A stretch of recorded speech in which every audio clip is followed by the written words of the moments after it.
I just learned some jazz today, it's true. He just learned some jazz today. And you gon' learn some jazz today. Yes, you gon' learn, you gon' learn, you gon' learn. It was just past 1, when 2, 3 man with a 4, 5 step to the door like, oh my gosh, just throw that cash in a backpack, run around the back and pull up the track. Cause yo, couldn't believe them stories conceived for no reason. Please just go and leave them fakies in season. But me not pre them, cause nowadays you couldn't find me on the BBC, CTV, NBC. Them can't program we.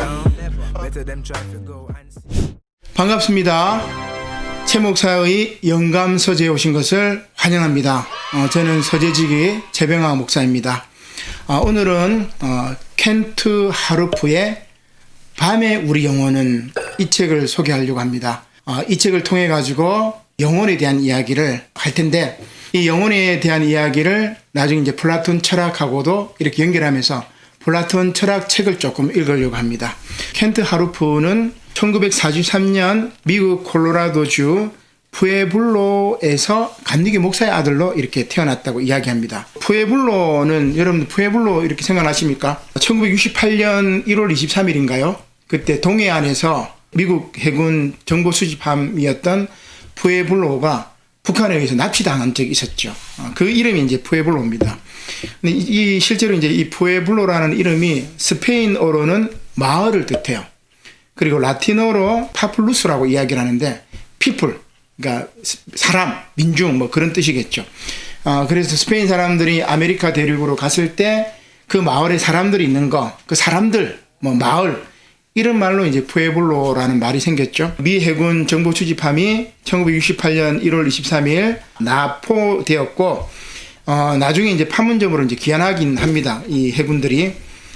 근데 또 제가 이렇게 조사를 해보니까 그 당시 이틀 전에 1968년 1월 21일 날 뭐가 있었냐면은, 북한 특수보대원 30명이 박정희 대통령 암살하기 위해서 청와대 침투했던 사건이 있습니다. 다 사살되고, 그리고 김신조 한 명만 남았었죠. 근데 지금 김신조 뭐 하나 보니까 목사님이시더라고요. 목사님. 그래서 김신조가 이제 생포되었고, 그걸 우리가 이제 121 사태라고 얘기를 하는데, 1000만 영화를 돌파했던 2003년도입니까? 영화가 있죠. 실미돈. 주석궁 침투 31인의 특공대를 이제 만들었었는데, 살인병기를 만들었었는데, 북한에 가지는 못하고, 나중에 이제 청와대로 돌진하다가 버스 안에서 자폭했던 그런 일이 있었죠. 그게 이제 1971년도에 있었던 일입니다. 근데 재미난 것은 1972년도에 7.4 남북 공동성명을 통해 가지고 남북이 또 화해를 하게 돼요. 그래서 참 역사라는 게 왔다 갔다 이렇게 하는 것 같아요. 자, 아무튼 여기 푸에블로라는 말이 나와가지고 제가 이렇게 찾아봤는데, 이 푸에블로에서 감리교 목사의 아들로 태어났던 켄트 하루프. 2014년에 71살로 세상을 떠났습니다. 폐질환으로 이제 돌아가셨는데, 이분이 쓴 소설입니다. 아주 단순한 이제 요소들을 통해 가지고 큰 무게감을 줍니다. 그리고 책도 별로 두껍지도 않고 아주 뭐 읽기가 좋아요. 저도 금방 읽었는데 한번 책 소개를 하도록 하겠습니다. 가상의 작은 마을, 홀트라는 그 작은 마을에서 벌어진 일입니다. 그리고 이 리테시 바트라라는 감독에 의해서 동명으로 영화로 만들어졌습니다. 2017년도에 영화로 만들었는데, 포스터 한번 띄워주시죠. 여기 보면 주인공이 에디 무어, 여성인데 제인 폰다가 역할을 했었고, 또 다른 주인공, 남자 주인공은 루이스 워터스인데 로버트 레드포드, 두 노년의 배우가 맡아가지고, 저는 영화는 보지는 못했는데 아주 뭐 명연기를 펼쳤다고 합니다.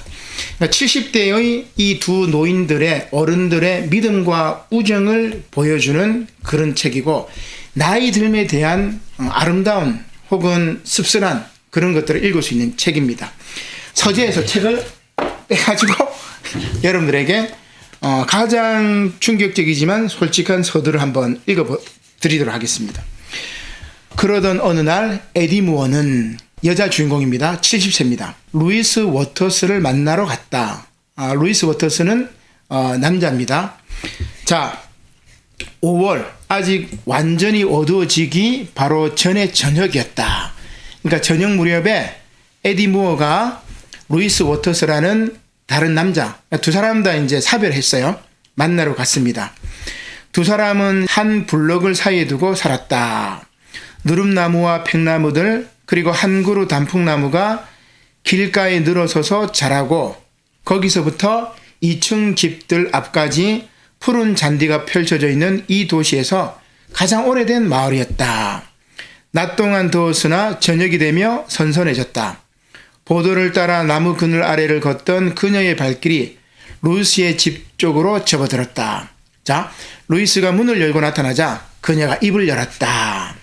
들어가서 이야기 좀 해도 돼요? 이렇게 물었습니다. 그들은 거실에 앉았다. 마실 것 좀 줄까요? 차라도? 아니, 괜찮아요. 차를 마실 만큼 오래 있지 않을지도 몰라요. 그녀는 주위를 둘러보았다. 집이 좋아요. 다이애는 늘 집안을 잘 가꿨죠. 다이애는 루이스 워터스의 세상을 떠난 부인인데 다이애는 늘 집안을 잘 가꾸었죠. 난 그냥 조금 노력했고요. 여전히 좋아 보이네요. 그녀가 말했다. 몇 년 만인지 모르겠어요. 그녀는 밤이 내리고 있는 창밖 마당을 그리고 개수대와 조리대에 한 줄기 빛이 내려앉는 주방을 바라보았다.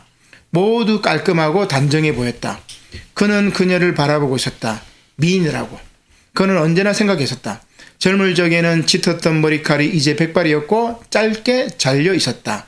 허리와 엉덩이에 군살이 좀 붙었을 뿐 몸매도 아직 날씬했다. 자, 이제 중요합니다. 에디가 이제 루이스에게 묻습니다. 내가 왜 왔나 궁금하겠죠. 그러니까 나이 70 넘은 이제 할머니가 할아버지 집에 노크를 하고 들어온 거예요. 그러니까 이웃 사촌이죠. 뭐 서먹하지는 않지만 그렇다고 친하진 않아요. 자, 내가 왜 왔나 궁금하겠죠. 그녀가 말했다. 글쎄요, 집이 좋다는 말을 하러 온 것은 아닐 거고요. 그건 아니에요.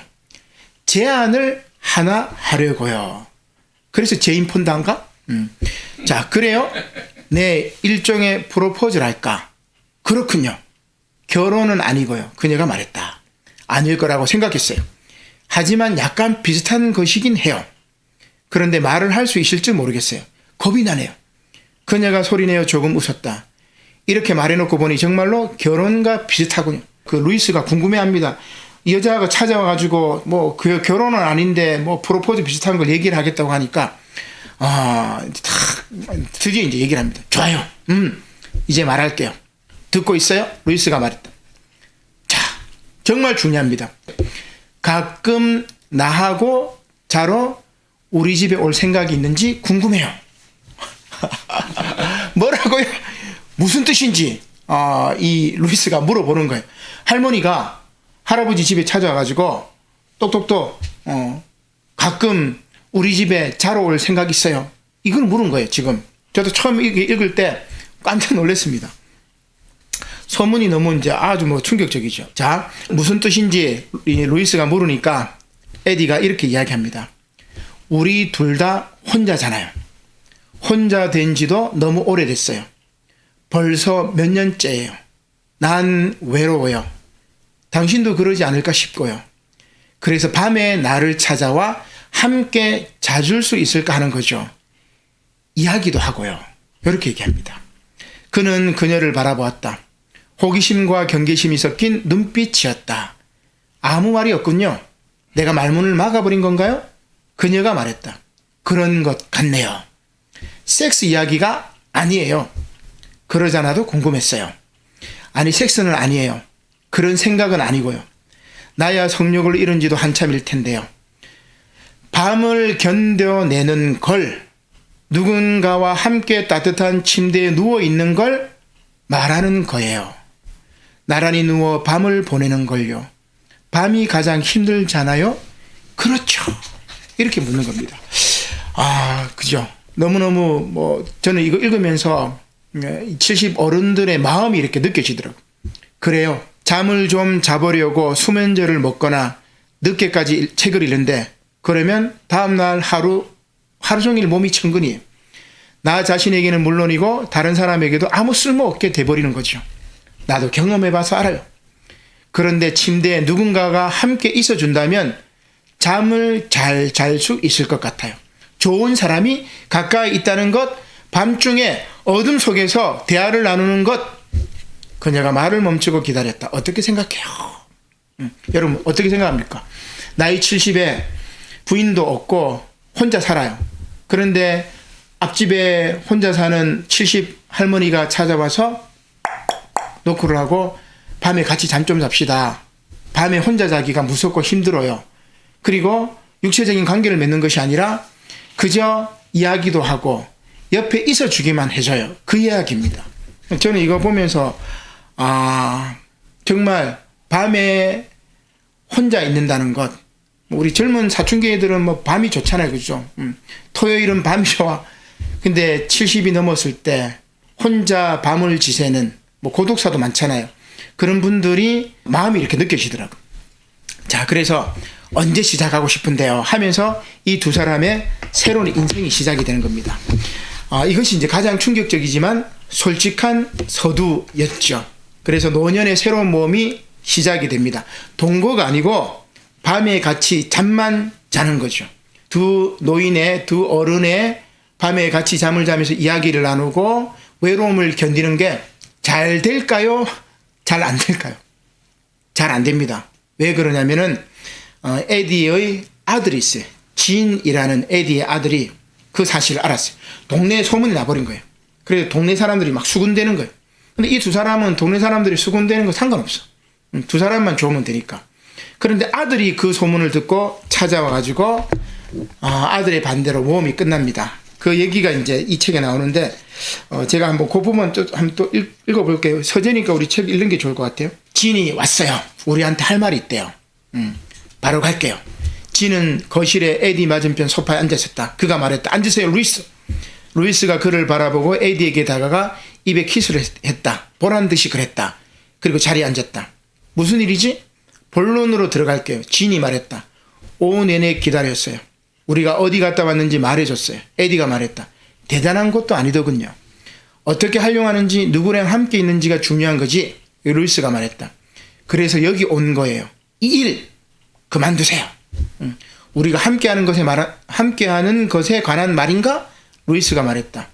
밤에 우리 어머니 집에 슬그머니 들어오는 것 말이에요.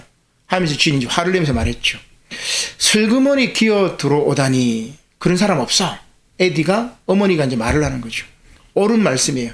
남 부끄러운 줄도 아예 모르더군요. 그러자 이 사람들이 에디가 얘기합니다. 남 부끄러울 일도 없다. 그래서 아들이 다시 얘기합니다. 두 분 연세에 그렇게 밤에 만난다는 것 그게 남 부끄러운 일이죠.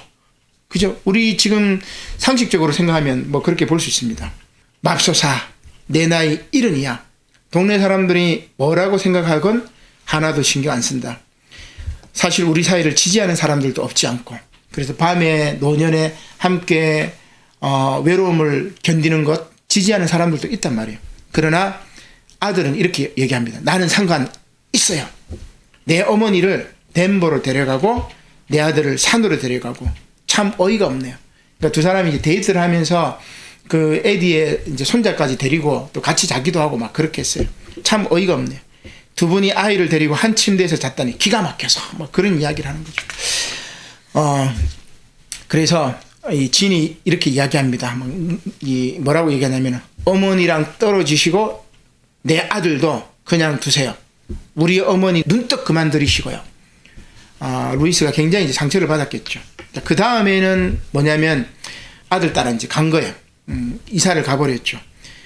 그리고 어느 날 이 에디가 길가에서 미끄러져 가지고 골반이 부러져 가지고 이제 요양병원에 가게 됩니다. 그때 이제 에디가 마지막에 루이스에게 전화를 해요. 그게 이 책의 마지막 장면인데 서로는 또 굉장히 충격적이었지만 결론은 저는 정말 뭐 엄청 충격적이었습니다. 충격적이라기보다는 많은 생각을 하게 됐습니다. 자, 어떤 이제 이야기냐? 에디가 말했다. 지금 괜찮아요? 그래요. 방금 막 2층으로 올라왔어요. 당신 생각을 하고 있었어요. 정말이지 못 견디게 당신과 이야기를 하고 싶었어요. 잘 지내요? 쭉 이제 이야기하다가 뭐 이런 이야기를 합니다. 제일 마지막에 이렇게 얘기를 해요. 처음 시작했을 때와 같군요. 처음으로 돌아가 시작하는 것 같아요. 거기서 당신이 테이프를 끊고 다만 이제 조심한다는 것만 다른 건가요? 그러니까 이제 전화로 이제 하니까 그렇죠. 어쩌면 계속인 건지도 몰라요. 그녀가 말했다. 아직도 이야기를 하고 있으니까요. 우리가 원하는 만큼 이어지는 만큼은요. 자, 그러면서 이런 이야기를 합니다. 오늘 밤에는 무슨 이야기를 하고 싶어요? 그러니까 함께 잠은 자지 못하지만 전화로 침대에 누워가지고 서로를 위로하면서 이제 소통을 하는 거죠. 그녀가 창밖을 내다보았다. 마지막 구절입니다. 유리창에 비친 자신의 모습이 보였다. 그 너머는 칠흑이었다. 밤이니까 창밖의 칠흑 같은 어둠 속에 이제 에디가 루이스에게 이렇게 얘기합니다. 이게 이 책의 마지막 구절입니다. 당신 거기 지금 추워요. 이렇게 얘기하는 거죠.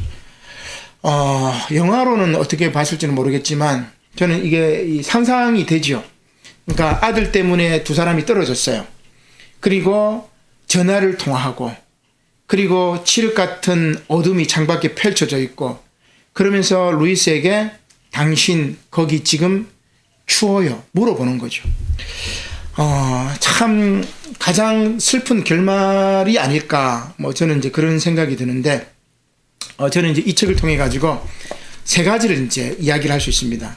첫 번째는 밤의 우리 영혼이니까 밤이라는 것은 에디와 루이스가 함께 이야기하며 후회도 이야기하고 사랑도 이야기하고 절망도 이야기하고 희망도 이야기하고 이런 모든 것들을 다 이야기했던 아름다운 시간이었는데 이제 두 사람이 떨어졌을 때 이제 혼자 외로운 밤을 견뎌야 되잖아요. 밤이 두려운 거예요. 밤이 두려운 거란 말이에요. 젊은 사람들은 밤이 두렵지 않지만 노년의 어른들은 밤이 두렵습니다. 그죠? 잠은 안 오고 창밖은 칠흑같이 어둡고 그리고 혼자 이 외로움을 견뎌야 할 때 두렵지 않느냐. 밤에 대한 이야기. 두 번째는 이제 제가 이 책을 선택한 이유가 뭐냐면 플라톤 철학 때문에 그렇습니다. 그리고 그리스 문화를 우리가 봐야 된다고 했는데 영혼에 대한 이야기입니다. 밤에 우리 영혼은 이 영혼에 대한 이야기를 하려고 합니다. 영혼의 여행이죠. 그리고 세 번째는 우리입니다. 우리라는 말은 가족이고 공동체겠죠. 그래서 제가 이제 이 책을 읽고 난 다음에 들었던 생각이 뭐냐면 고레에다 히로카즈라는 감독의 어느 가족이라는 영화가 있습니다. 2018년도에 나왔던 이 영화고 칸에서 상을 받았나요? 하여튼 상을 받았던 영화인데 이 어느 가족하고 그 다음 김태형 감독이 찍었던 영화가 있습니다. 2006년도에 나왔던 가족의 탄생. 포스터 나오죠? 예. 요 두 영화가 뭘 이야기하냐면은 입양 가정, 그리고 다문화 가정, 그리고 동성 부모 가정을 보여줍니다. 자, 무슨 얘기냐? 여기도 마찬가지예요. 에디와 루이스는 결혼하지 않는 관계로 그리고 에디의 손녀를 데리고 소풍도 가고 같이 잠도 자고 그리고 공도 차고 같이 놀아주고 그러니까 가족은 아니잖아. 그죠? 자, 그래서 가족이 변주되기 시작했다. 요 얘기가 이 책에서 볼 수 있습니다. 혈연만이 가족이냐? 아니면 사랑이 가족이냐? 최근 이제 우리 프란체스코 교황께서 시민결합, 시빌 유니온이라고 이야기를 하는데, 시민결합을 통해 가지고 가족과 비슷한 것들을 이제 이야기한 적이 있죠. 자, 그러면 우리 교회의 공동체는 뭐냐? 우리 교회 안에서는 다 뭐라 그래? 형제요, 자매님, 형제님, 자매님. 그죠? 교회 공동체는 혈연 공동체가 아니에요. 그리스도 안에서 하나의 몸인 공동체. 그리스도를 몸으로 하고 모든 유기체가 연결되어 있는 공동체잖아요. 그래서 우리라는 것, 가족이라는 것, 공동체의 의미를 한번 생각해 볼 수 있는 이런 책이 바로 밤에 우리 영혼은 이라는 책입니다. 영혼에 관한 이야기는 우리 다음에 한번 하도록 하고 여러분이 이 책이나 혹은 영화를 꼭 읽어보시고 우리 어르신들이 홀로 계실 때 힘들어하는 것들 이런 것들을 한번 공감하고 그러나 칠흑 같은 어둠이 있지만 우리 영혼은 이 칠흑 같은 어둠에 남아있지 않아요. 영혼의 여행을 떠납니다. 그게 바로 플라톤 철학의 핵심이죠. 다음 이 시간에는 플라톤의 책을 통해 가지고 영혼의 여행에 관해서 한번 살펴보려고 합니다. 예, 오늘 이 책 꼭 한번 읽어보시길 바랍니다. 고맙습니다. I even got your girl some jazz. Yesterday, choo, choo, choo, choo. No, I'm just playing.